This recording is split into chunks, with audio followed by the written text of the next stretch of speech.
pour cela, il faut travailler sur les pressions résiduelles à l'intérieur des équipements qui nous sont fournis. C'est, je crois, une des parties que l'on néglige le plus souvent. C'est-à-dire, par exemple, on met tous les produits sous vide de la même manière.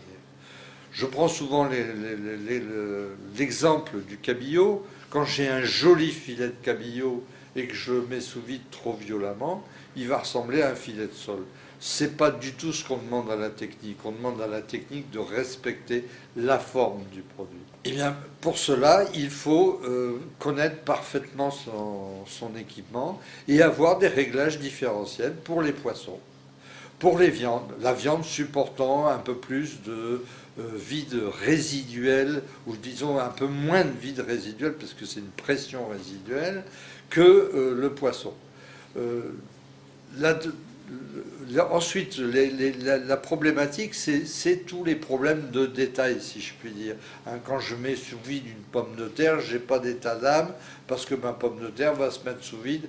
Comme mon morceau de viande, il se déforme peu avec le vide. Par contre, mon poisson, je vais faire très attention.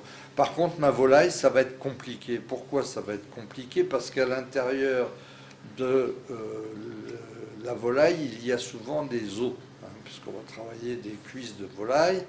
Et la volaille contient beaucoup d'air. Les os de volaille contiennent énormément d'air. Et si on fait un vide basique, classique, au bout de 5 minutes, on a l'impression que le produit n'a jamais été mis sous vide, parce que l'air de l'os est ressorti autour de la viande.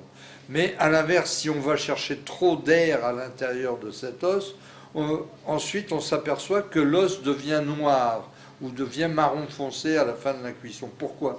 Parce qu'à ce moment-là, on a fait sortir de la moelle osseuse qui est rouge.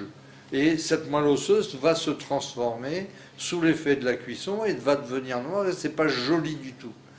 Donc la volaille avec os va faire l'objet de toute notre attention quand on la mettra sous vide. C'est un compromis, c'est une expérience aussi, parce que de la même manière, lorsque je mets un oignon sous vide, classiquement comme ma pomme de terre, au bout de 2 minutes, mon oignon il flotte sur mon bain de cuisson.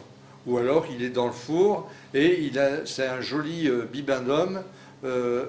Et comme on a dit que lorsqu'il y a de l'air, il n'y a pas de transfert de chaleur, donc il n'y a pas de cuisson, et bien mon oignon, je peux le laisser pendant 4 heures, 6 heures, 8 heures, 12 heures, 24 heures, 48 heures. Il ne sera jamais cuit parce que j'ai oublié d'aller chercher l'air entre les feuilles de mon oignon. J'ai oublié d'aller chercher l'air entre les feuilles de mon poireau, entre les feuilles de mon fenouil.